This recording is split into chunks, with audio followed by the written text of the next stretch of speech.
শেখ হাসিনা ও মন্ত্রীদের বিরুদ্ধে হত্যা ও গুমের মামলা, মানবতা বিরোধী ট্রাইব্যুনালে গণহত্যার অভিযোগ।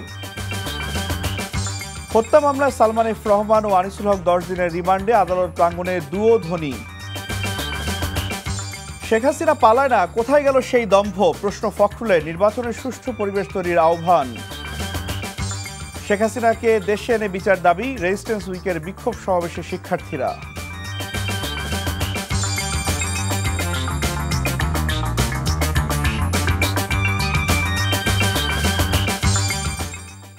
আসসালামু আলাইকুম, রাইসুল হক চৌধুরী স্বাগত জানাচ্ছি এনটিভির সন্ধ্যার খবরে।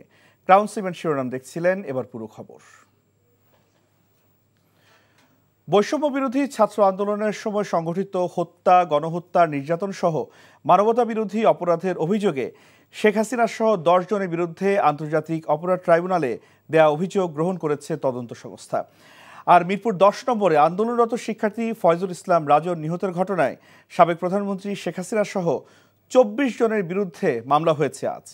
এদিকে সুপ্রিম কোর্টের এক আইনজীবীকে অপহরণের অভিযোগে শেখ হাসিনার বিরুদ্ধে আরেকটি মামলা হয়। তামজিদ সুমনের রিপোর্ট। সাবেক প্রধানমন্ত্রী শেখ হাসিনার বিরুদ্ধে এবার শিক্ষার্থী হত্যার অভিযোগে মামলা হলো। মিরপুর 10 নম্বরে ছাত্র আন্দোলনে গুলিবিদ্ধ হয়ে মারা যায় ফয়জুল ইসলাম রাজন। 19 জুলাই শিক্ষার্থীদের উপর নির্বিচারে গুলি চালানো হয়, এতেই মৃত্যুর কোলে ঢলে পড়ে সে। এই ঘটনায় রাজনের ভাই রাজীব বুধবার বাদী হয়ে মামলা করলে কাফরুল থানাকে মামলা নিতে নির্দেশ দেয় সিএমএম কোর্ট। শেখ হাসিনা ছাড়াও 24 জনের মধ্যে মামলায় অন্যরা হলেন আওয়ামী লীগ সাধারণ সম্পাদক ওবায়দুল কাদের, সাবেক স্বরাষ্ট্রমন্ত্রী আসাদুজ্জামান খান কামাল, সাবেক আইনমন্ত্রী আনিসুল হক, সাবেক পাট ও বস্ত্রমন্ত্রী জাহাঙ্গীর কবির নানক, সাবেক পররাষ্ট্রমন্ত্রী হাসান মাহমুদ ও সাবেক তথ্য প্রতিমন্ত্রী মোহাম্মদ আলী আরাফাত। শেখ হাসিনা সহ তার মন্ত্রী পরিষদ এবং আওয়ামী লীগ যুবলীগের পুলিশের ঊর্ধ্বতন কর্মকর্তা সহ মোট 24 জনের বিরুদ্ধে এই মামলাটিকে নিয়মিত এফআইআর বা এজাহার হিসেবে গণ্য করে তদন্ত এবং গ্রেপ্তারপূর্বক যথাযথ আইনগত ব্যবস্থা গ্রহণের জন্য কাফরুল থানাকে নির্দেশ প্রদান করেছেন। এর আগে একই আদালতে সুপ্রিম কোর্টের এক আইনজীবীকে অপহরণের অভিযোগে সাবেক প্রধানমন্ত্রী শেখ হাসিনা ও স্বরাষ্ট্রমন্ত্রী আসাদুজ্জামান খান সহ 5 জনের বিরুদ্ধে মামলা হয়। ঢাকার সিএমএম কোর্টের ম্যাজিস্ট্রেট ফারজানা শাকিল সুমু চৌধুরী এই মামলা গ্রহণ করতে সংশ্লিষ্ট থানাকে নির্দেশ দেন। এদিকে বৈষম্য বিরোধী ছাত্র আন্দোলনের সময় সংগঠিত হত্যা, গণহত্যা, নির্যাতন সহ মানবতা বিরোধী অপরাধের অভিযোগে শেখ হাসিনা সহ 10 জনের বিরুদ্ধে আন্তর্জাতিক অপরাধ ট্রাইব্যুনালে দেয়া অভিযোগ গ্রহণ করেছে তদন্ত সংস্থা। আবেদনটা করেছি ট্রাইব্যুনালের কোঅর্ডিনেটর তদন্ত সংস্থা আন্তর্জাতিক অপরাধ ট্রাইব্যুনাল ধানমন্ডিতে যাদের অফিস তার বরাবর করেছি।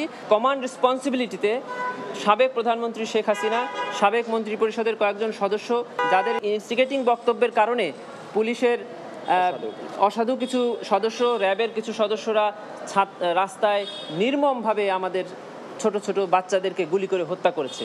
এটা গণহত্যা হয়েছে। এটা হলো একটা সিস্টেম ক্রাইম। এটা একটা পরিকল্পিতভাবে একটা জনগোষ্ঠীকে অথবা একটা গ্রুপকে সম্পূর্ণভাবে অথবা আংশিকভাবে ডিস্ট্রয় করার উদ্দেশ্যে তাদেরকে ফিজিক্যালি হার্ম করা হয়েছে, মেন্টালি হার্ম করা হয়েছে। কোটা সংস্কার আন্দোলনে নিহত সিয়ামের বাবা বুধবার সংস্থাটিতে এই আবেদন করেন। Tamjid Suman, NTV news, Dhaka. আইন উপদেষ্টা অধ্যাপক আসিফ নজরুল বলেছেন, ছাত্রদের আন্দোলনে গণহত্যা হয়, বিচার কার্যক্রম আন্তর্জাতিক অপরাধ ট্রাইব্যুনাল আইনে করা সম্ভব। আর সদ্য সাবেক প্রধানমন্ত্রী সহ সর্বোচ্চ পর্যায়ের ব্যক্তিদের বিচারে কোনো ছাড় দেওয়া হবে না। ছাত্র জনতার গণ আন্দোলনে অংশ নেবার কারণে দেশজুড়ে যেই মামলা হয়েছিল তা 31 অগাস্ট ও রাজধানীতে হওয়া মামলা আগামীকালকের মধ্যে প্রত্যাহার করা হবে বলেও সকালে সচিবালয় ব্রিফিংয়ে জানান তিনি। রিপোর্ট করছেন রকুন উদ্দিন। সচিবালয়ে রোববার আনুষ্ঠানিকভাবে কার্যক্রম শুরুর পরপরই 3 দিনের মধ্যে ছাত্র জনতার গণ আন্দোলনে হওয়া হয়রানিমূলক মামলা প্রত্যাহারের ঘোষণা দিয়েছিলেন অন্তর্বর্তীকালীন সরকারের আইন উপদেষ্টা। কিন্তু সারা দেশে পুলিশের কার্যক্রম ঠিকঠাক না থাকায় তা সম্ভব হয়নি বলে বুধবার সংবাদ সম্মেলনে জানান তিনি। আশ্বাস দেন সব মামলা প্রত্যাহার হবে এ মাসের মধ্যেই। 31 অগাস্টের মধ্যে সব মামলা প্রত্যাহার হবে। বৃহস্পতিবারের মধ্যে আশা করছি ঢাকা শহরের মামলাগুলো প্রত্যাহার করা হবে। সকল বিচার বিভাগীয় কর্মকর্তা এবং তাদের পরিবারের সদস্যদের দেশে বিদেশে অবস্থিত স্থাবর অস্থাবর সম্পত্তির হিসাব বিবরণী আগামী 10 কর্মদিবসের মধ্যে দাখিল করার নির্দেশ দিয়েছি। ছাত্র আন্দোলনের সময় গণহত্যা হয়েছে উল্লেখ করে তার সাথে সংশ্লিষ্টদের কোন আইনে বিচার হবে তাও পরিষ্কার করেন আইন উপদেষ্টা। যে ইন্টারন্যাশনাল ক্রাইম ট্রাইব্যুনাল অ্যাক্ট আছে, এই আইনের অধীনে এই হত্যাকাণ্ডের সাথে জড়িত ব্যক্তিরা এবং যারা আদেশ দিয়েছেন, বিভিন্নভাবে সহযোগিতা করেছেন, তাদের সকলকে বিচারের আওতায় আনা সম্ভব। বিচারে সত্যিকারের স্বচ্ছতা, নিরপেক্ষতা নিশ্চিত করার জন্য আমরা জাতিসংঘের তত্ত্বাবধানে আমাদের ইনভেস্টিগেশন টিম থাকবে, তারা কাজ করবে জাতিসংঘের তত্ত্বাবধানে। আমরা এখানে কোনো ছাড় দিব না। যদি এখানে আমাদের বিদায়ী সরকারের প্রধানমন্ত্রী সহ অন্যদেরও যদি কমান্ড রেসপন্সিবিলিটি থাকে, আমরা সেটা পর্যন্ত খতিয়ে দেব। আমরা তো প্রথম করব। আমি তো আপনাদের ধরেন এত কিছু উত্তর দিতে পারবো না এখনই। আমরা বিচারের উদ্যোগ নিব, তারপরে ওইটা হচ্ছে পরের প্রশ্ন, সেটা আমরা খতিয়ে দেখব। এছাড়া সাগর রুনি হত্যার বিচার, সমাজের বৈষম্য দূর, মানুষের ভোটাধিকার ফেরানো সহ জনগণের চাওয়া পূরণ করার লক্ষ্যে অন্তর্বর্তীকালীন সরকার কাজ করছে বলেও জানান আইন উপদেষ্টা। Rokonuddin, NTV news, Dhaka. শেখ হাসিনার সাবেক উপদেষ্টা সালমান এফ রহমান এবং সাবেক আইনমন্ত্রী আনিসুল হককে নিউ মার্কেট থানার হত্যা মামলায় 10 দিন করে রিমান্ড মঞ্জুর করেছে আদালত। এ সময় তাদের বিরুদ্ধে ব্যাপক বিক্ষোভ করে ছাত্র জনতা। এতে অংশ নেয় হাজার হাজার মানুষ এবং আইনজীবী। এ সময় স্লোগানে মুখরিত ছিল পুরো আদালত প্রাঙ্গণ। বিক্ষোভ সামলাতে পুলিশের পাশাপাশি সেনা সদস্যদেরকেও বেগ পেতে হয়। নাজিবুর রহমানকে সঙ্গে নিয়ে নিয়ামুল আজিজ সাদিকের রিপোর্ট।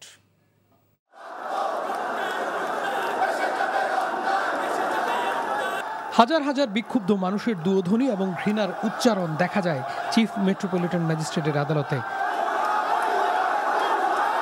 আনিসুল ও সালমান এফ রহমানের বিরুদ্ধে বিক্ষোভে ফেটে পড়ে সাধারণ মানুষ।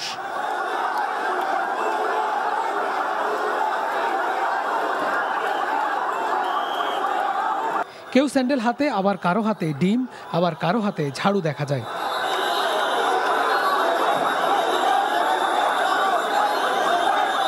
আইনজীবী থেকে শুরু করে শিক্ষার্থী এবং সাধারণ মানুষের এমন বিক্ষোভের মুখে কড়া প্রহরায় ঢাকা মেট্রোপলিটন ম্যাজিস্ট্রেট মামুনুর রশিদের আদালতে তোলা হয় সাবেক আইনমন্ত্রী ও শেখ হাসিনার উপদেষ্টাকে।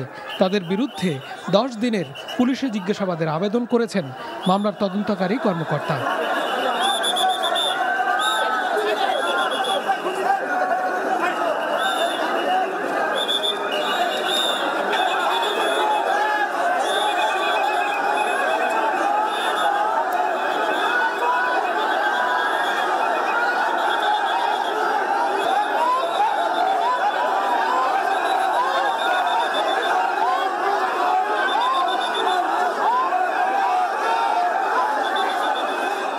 সন্ধ্যা 6টা নাগাদ তাদের আদালতে আনা হয়।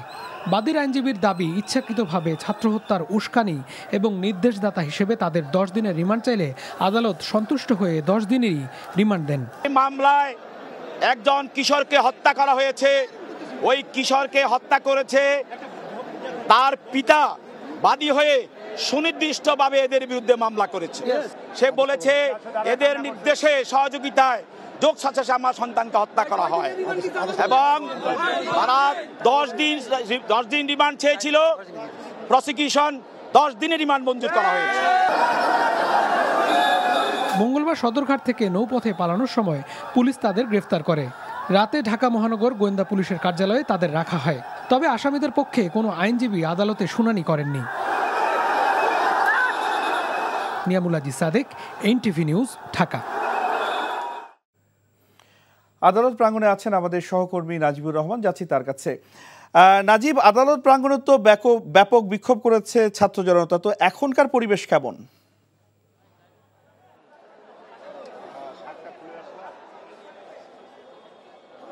রাইসুল, সদ্য বিদায়ী সরকারের 2 প্রভাবশালী নেতার রিমান্ড শুনানি নিয়ে সারা দিনব্যাপী আদালতে যেই বিক্ষোভ প্রদর্শন করেছে আইনজীবী এবং সাধারণ মানুষ, সেটির রেশ কিন্তু এখনও রয়েছে।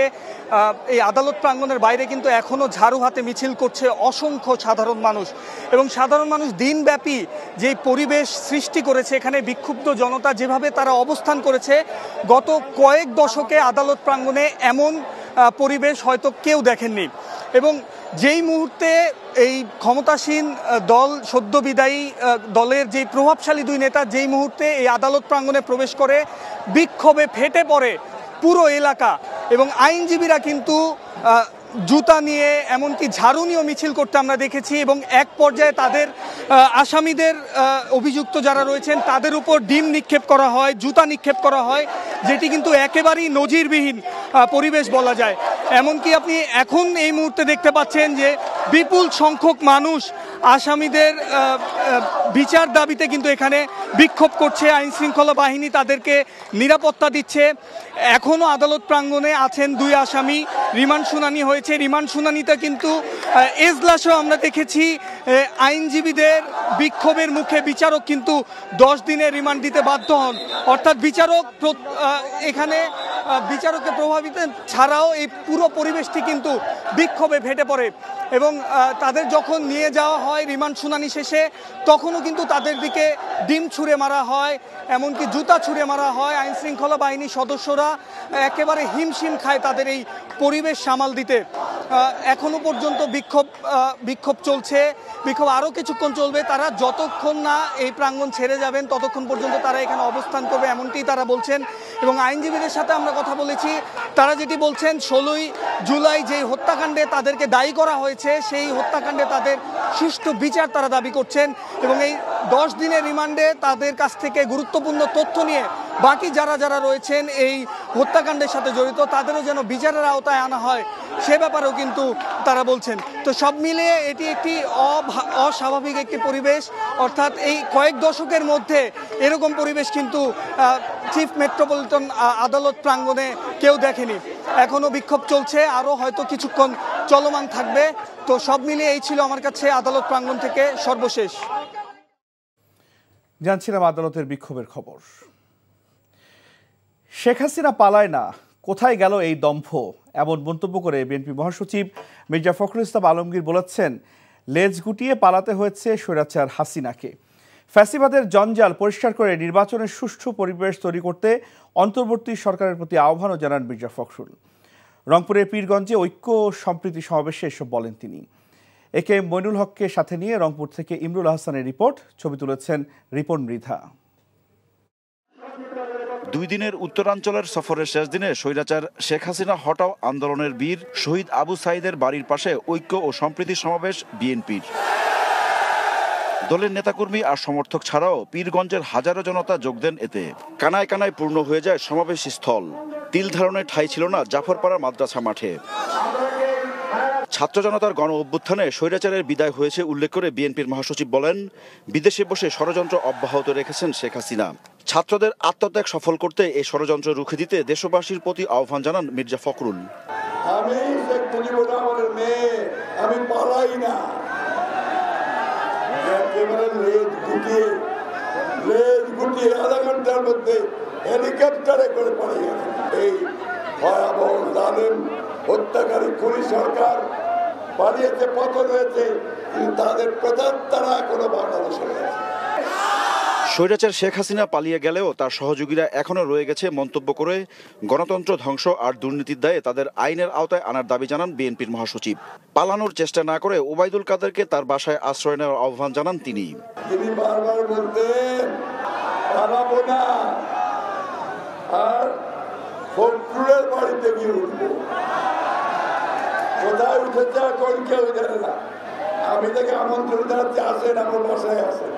তারেক রহমানকে দেশে ফিরিয়ে আনার ব্যবস্থা করতে অন্তর্বর্তী সরকারের প্রতি দাবি জানান মির্জা ফখরুল।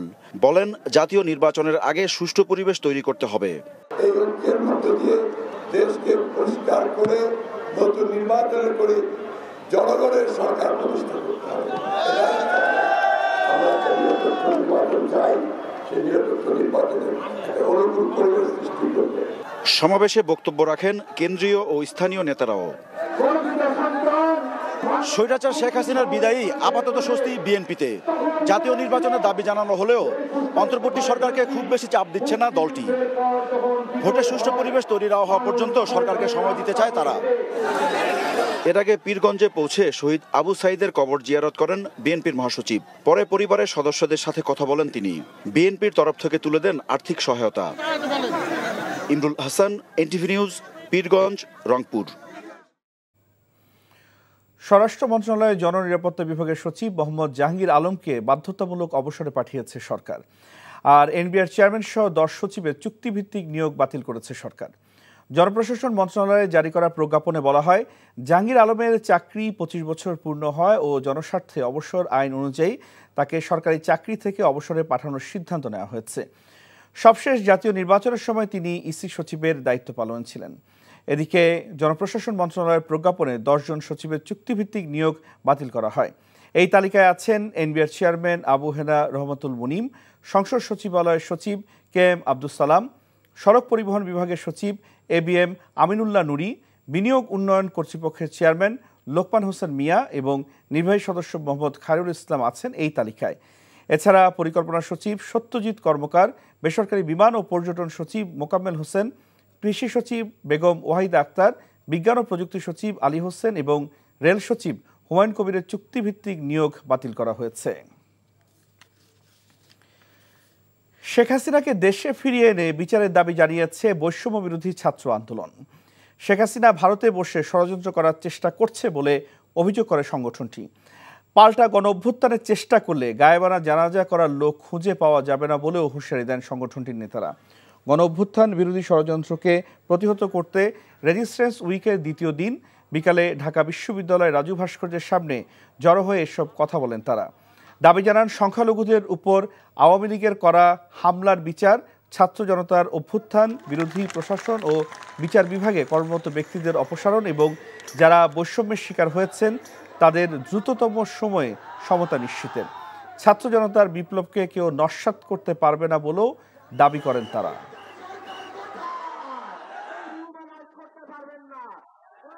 মানুষের সম্মিলিত একটি আন্দোলন ছিল, সে জায়গা থেকে সামনে যদি বিন্দু পরিমাণ কোন বাধার আশঙ্কা আমরা দেখি, তাহলে ওই 5ই আগস্টের মতো জনতার স্রোতে তাদেরকে পিছিয়ে দিতে হবে। ন্যায্য দাবি আদায়ে রাজপথে নেমেছিলেন শিক্ষার্থীরা। চাননি ক্ষমতার মসনদ, কোটায় নয় সরকারি চাকরিতে নিয়োগ হোক মেধায়, চাওয়া এতটুকুই। সহ্য হয়নি শাসক গোষ্ঠীর, ঝাঁপিয়ে পড়েছিলেন নিরস্ত্র কোমলমতিদের উপর। নরসিংদীর নবম শ্রেণীর শিক্ষার্থী তাহমিদ তাদেরই একজন। 15 বছরের ছোট্ট এই শিশুটির বুকে ঝাঁঝরা করে দেয় ঘাতকের বুলেট। ঝড় থেমে গেছে, নতুন করে শুরু হয়েছে সব কিছু। থামির শুধু তাহমিদের মায়ের চোখের জল। নরসিংদীর বিশ্বজিৎ সাহাকে সঙ্গে নিয়ে জুনায়েদ আল হাবিবের রিপোর্ট। আমার ছেলে এগুলো স্মৃতি, ক্রিকেট খেলতো, ফুটবল খেলতো,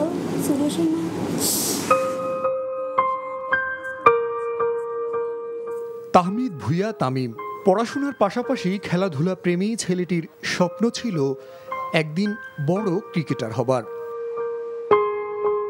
সন্তানের স্বপ্ন পূরণে কোনো কিছুতে কমতি রাখতেন না বাবা মা। ছেলের ক্রিকেটের প্রতি আগ্রহ দেখে ব্যাট প্যাড থেকে শুরু করে কিনে দিয়েছিলেন সব কিছুই। এখন এসব কেবলই স্মৃতি। ক্ষমতার মোহে অন্ধ শাসকের বুলেট কেড়ে নিয়েছে নিষ্পাপ শিশুটির জীবন। আমার ছেলের কত স্বপ্ন ছিল, বিজ্ঞানী হইব, খেলোয়াড় হইব, সব স্বপ্ন ভেঙে গেছে।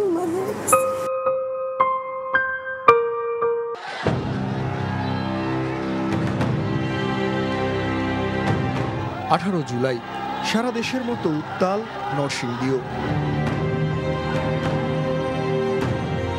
শিক্ষার্থীদের নির্বিচারে গুলি করে হত্যার প্রতিবাদে শহরের জেলখানা মোড় এলাকায় রাজপথে নেমে আসে হাজারো শিক্ষার্থী। বাবা মার চোখ ফাঁকি দিয়ে মিছিলে অংশ নেয় নবম শ্রেণী পড়ুয়া তাহমিদ। গলায় স্লোগান তোলে, ভাই হত্যার বিচার চাই। মুহূর্তেই নিরস্ত্র শিক্ষার্থীদের উপর নির্বিচারে গুলি চালায় রাষ্ট্রের পুলিশ বাহিনী। মাটিতে লুটিয়ে পড়ে তাহমিদের নিথর দেহ। ভাইকে হারিয়ে পাগল প্রায় তাহমিদের বোন। এমন মৃত্যু যেন কিছুতেই মানতে পারছেন না তারা। সবসময় স্কুল থেকে আসা যাওয়া করতাম একসাথে, রাত্রে 2টা-3টা পর্যন্ত গল্প করতাম, দুষ্টুমি, তারপর হচ্ছে যে রাত্রে গল্প করতাম, সব শেয়ার করতাম একজন আরেকজনের কাছে। সবসময় মনে হয় মানে যে সময় একা থাকি না, মানে ওই সময় অনেক বেশি মনে হয় রাষ্ট্রের কাছে আমি আমার ভাইয়ের হত্যার বিচার চাই। তাহমিদের রক্তের উপর দিয়ে শাসক গোষ্ঠী চেয়েছিল ক্ষমতার মসনদ ধরে রাখতে, শেষ রক্ষা হয়নি তাদের। তবে তাহমিদদের এই আত্মত্যাগ যেন বৃথা না যায়, এটুকুই প্রত্যাশা প্রিয়জন হারানো পরিবারগুলোর। জুনায়েদ আল হাবিব, এনটিভি নিউজ, ঢাকা। ভারত থেকে সাবেক প্রধানমন্ত্রী দেশের বিরুদ্ধে কোনো বক্তব্য দিলে তা ভারতের সঙ্গে বাংলাদেশের সম্পর্কে নেতিবাচক প্রভাব ফেলবে বলে মন্তব্য করেছেন পররাষ্ট্র উপদেষ্টা তৌহিদ হোসেন। এদিকে অন্তর্বর্তীকালীন সরকারকে সব ধরনের সহযোগিতা করার আশ্বাস দিয়েছে ভারত, সৌদি আরব, যুক্তরাজ্য এবং ইউরোপীয় ইউনিয়ন। পররাষ্ট্র উপদেষ্টার সঙ্গে তার কার্যালয়ে আলাদা সৌজন্য সাক্ষাৎ শেষে দেশগুলোর রাষ্ট্রদূতরা এসব কথা বলেন। নূর হোসেনের রিপোর্ট। অন্তর্বর্তীকালীন সরকার গঠনের পর পররাষ্ট্র উপদেষ্টার সঙ্গে প্রথমবারের মতো সৌজন্য সাক্ষাৎ করেন বিভিন্ন দেশের রাষ্ট্রদূতরা। এ সময় নতুন সরকারকে সহযোগিতা সহ বাংলাদেশের সঙ্গে সম্পর্ক উন্নয়নে আগ্রহের কথা জানান ভারত, সৌদি আরব ও যুক্তরাজ্যের কূটনীতিকরা। I conveyed our willingness to closely work with the new government to fulfill the shared aspirations of our people for peace, security and development. The interim government has the UK's support as it works to restore peace and order, ensure accountability and chart a peaceful pathway to an inclusive, prosperous and democratic future for the people of Bangladesh. বাংলাদেশের সার্বভৌমত্বে কোনো ধরনের হস্তক্ষেপ করতে চায় না চীন, এই কথা জানিয়ে দেশের রাষ্ট্রদূত বলেন অন্তর্বর্তীকালীন সরকারের সঙ্গে কাজ করবে বেইজিং। আর পররাষ্ট্র উপদেষ্টার সঙ্গে সৌজন্য সাক্ষাৎ করলেও গণমাধ্যমে কথা বলেনি যুক্তরাষ্ট্রের প্রতিনিধি দল।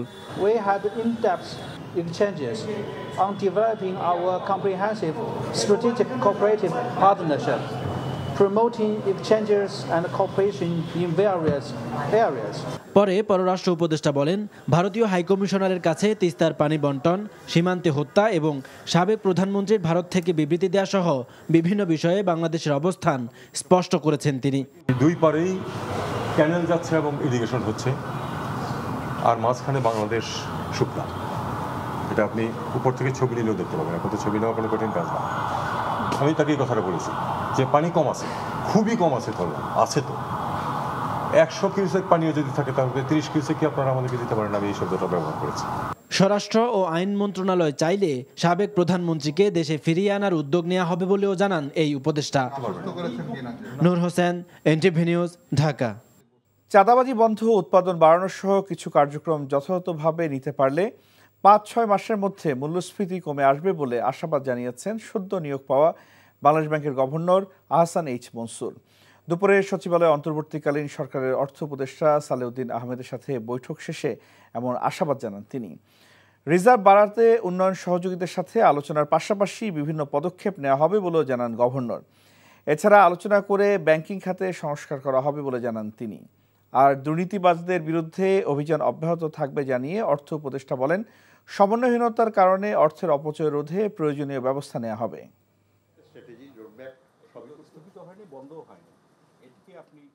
এই সমন্বয়হীনতার জন্য অর্থের অপচয় আমরা রোধ করতে হবে, আর অর্থের সুষ্ঠু ব্যবহার, সেটা দেশীয় সম্পদ হোক, বিদেশ থেকে ধার করা হোক। মোট কথা তাদেরকে বলা হয়েছে নির্ভয়ে কোনো যদি সীমাবদ্ধতা থাকে আমাদের বলবেন, আমরা সলভ করব। তা আগের মতো কোনো রকম যেন ভয় ভীতির ব্যাপারে বা কোনো রকম কোয়ার্সিভ মেজারের তারা না করে। বাস্তবতাকে স্বীকার করে এই সবগুলো যখন আস্তে আস্তে ইজ আপ করবে, অর্থাৎ ফরেন এক্সচেঞ্জ কনস্ট্রেন্টটা ইজ আপ করবে, বাজারে যদি চাঁদাবাজিটাকে কমিয়ে দেওয়া সম্ভব হয়, আমরা যদি সাপ্লাই বা প্রোডাকশন এগ্রিকালচার ইনপুটগুলোকে দিয়ে প্রোডাকশনগুলোকে বাড়াতে পারি, তাহলে ধীরে ধীরে আমার মনে হয় 5-6 মাসের মধ্যেই আমরা মূল্যস্ফীতিকে একটা অ্যাকসেপ্টেবল লেভেলে নিয়ে আসতে পারবো। সব কিছুই আসতে পারে, মার্জার আসতে পারে, লিকুইডেশন আসতে পারে, রিক্যাপিটালাইজেশন আসতে পারে, ওনারশিপ চেঞ্জ আসতে পারে। This are options. কোনটা কোথায় কোন ব্যাংকের ক্ষেত্রে কিভাবে হবে সেটা ক্ষেত্র বুঝে করতে হবে। আয়নাঘরে বন্দীদের দ্রুত মুক্তির দাবি জানিয়েছে গুমের শিকার ব্যক্তিদের স্বজনদের সংগঠন মায়ের ডাক। সকালে জাতীয় প্রেস ক্লাবের সামনে অনুষ্ঠিত এক মানববন্ধন থেকে তারা এই দাবি জানান। গণঅভ্যুত্থানে শেখ হাসিনা সরকারের পতনের সপ্তাহখানেক পরও প্রিয়জনদের হদিস না পাওয়ায় জাতীয় প্রেস ক্লাবের সামনে স্বজনরা এই মানববন্ধন করে। মানববন্ধনে অংশ নিয়ে কান্নায় ভেঙে পড়েন স্বজনরা। আওয়ামী লীগ সরকারের সময় এসব গুমের সাথে যারা জড়িত ছিলেন তাদের শাস্তি দিয়ে আর কখনো যেন আয়নাঘরের মতো বন্দিশালা তৈরি না হয় সেই ব্যবস্থা নিতে সরকারের কাছে আহ্বান জানান স্বজনরা। মায়ের ডাকের এই মানববন্ধনের সংহতি প্রকাশ করে নাগরিক ঐক্যের আহ্বায়ক মাহমুদুর রহমান মান্না সব ষড়যন্ত্র রুখে দেওয়ার হুঁশিয়ারি দেন। খেলার খবর। ক্রীড়া ফেডারেশনগুলোতে দুর্নীতিগ্রস্ত কর্মকর্তাদের পদত্যাগ ও বিচারের দাবিতে মানববন্ধন করেছে বাংলাদেশ ক্রীড়া উন্নয়ন পরিষদ। রাজনৈতিক প্রভাবমুক্ত ক্রীড়াঙ্গন গড়ার অঙ্গীকার করেছে তারা। এদিকে শুটিং ফেডারেশনের বর্তমান পর্ষদকে দ্রুততম সময়ে পদত্যাগের দাবি তুলেছে স্বর্ণজয়ী শুটাররা। কুশল ইয়াসিরের রিপোর্ট। রাজধানীর পল্টনের জাতীয় ক্রীড়া পরিষদের সামনে মানববন্ধন করেছেন ক্রীড়াবিদরা। বাংলাদেশ ক্রীড়া উন্নয়ন পরিষদের ব্যানারে দীর্ঘদিন ধরে বঞ্চিত খেলোয়াড়, কোচ ও সংগঠকরা উপস্থিত হন এদিন। অ্যাথলেটিক্স ফেডারেশনের সাবেক সভাপতি আব্দুস সালাম, সাবেক ফুটবলার সাইদ খান কানন, আমিনুল হক এ সময় উপস্থিত ছিলেন। দ্রুততম সময়ে ক্রীড়াঙ্গন ঢেলে সাজানোর তাগিদ দিয়েছেন তারা।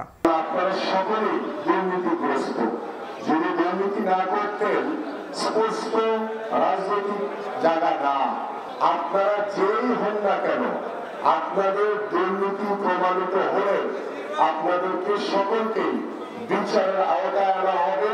ক্রীড়া উপদেষ্টার কাছে আমার রিকোয়েস্ট যে আপনারা এই ফুটবল ফেডারেশনের ওদেরকে অব্যাহতি দেন এবং নতুন অ্যাডহক কমিটি বানান। এদিকে দুর্নীতির অভিযোগ এনে শুটিং ফেডারেশনের কমিটি ভেঙে নতুন কমিটি গঠনের দাবি তুলেছেন স্বর্ণজয়ী শুটাররা। ফেডারেশনের যে মহাসচিব ছিলেন অপু সাহেব, সে তার ইচ্ছা মতো তার ওই প্রতিষ্ঠান থেকে তার ব্যবসা প্রতিষ্ঠান বানিয়ে দিয়েছে পুরো। কেন? এটা ফেডারেশন কি ব্যবসা করার জায়গা? এটা ক্ষমতার অপব্যবহার। কেন করবে এই ক্ষমতার অপব্যবহার করলে? তাহলে আমাদের শুটাররা এত কষ্ট করে শুটিং করছে কি জন্য? শুটিং ফেডারেশনের আয়ের উৎস বাড়ানোর জন্য কনভেনশন সেন্টারটাকে আপডেট করলেন। রিনোভেশন করার পরে ওই আয়ের থেকে একটা অংশ প্রত্যেকটা ক্লাবে যাওয়ার কথা ছিল। কনভেনশন সেন্টারটাকে বর্তমান মহাসচিব তার নিজের ব্যবসায়িক প্রতিষ্ঠান করে ফেলেছে এবং ওখানকার আয়ের টাকা কি হচ্ছে, কোথায় যাচ্ছে? যোগ্য ব্যক্তিদের দিয়ে নতুন কমিটি গঠনের আহ্বান জানিয়েছেন শুটাররা। কুশল ইয়াসির, এনটিভি নিউজ, ঢাকা। খবর শেষ করছি, যাবার আগে ক্রাউন সিমেন্ট শিরোনামগুলো আরেকবার। শেখ হাসিনা ও মন্ত্রীদের বিরুদ্ধে হত্যা ও গুমের মামলা, মানবতা বিরোধী ট্রাইব্যুনালে গণহত্যার অভিযোগ। হত্যা মামলায় সালমান এফ রহমান ও আনিসুল হক 10 দিনের রিমান্ডে, আদালত প্রাঙ্গণে দুয়োধ্বনি। শেখ হাসিনা পালায় না, কোথায় গেল সেই দম্ভ? প্রশ্ন ফখরুলের। নির্বাচনের সুষ্ঠু পরিবেশ তৈরির আহ্বান।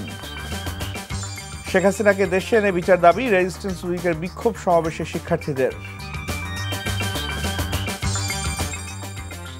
এই ছিল সন্ধ্যার খবর। এই খবরের ভিডিও আপডেট জানতে ভিজিট করুন এনটিভি অনলাইন www.ntvbd.com।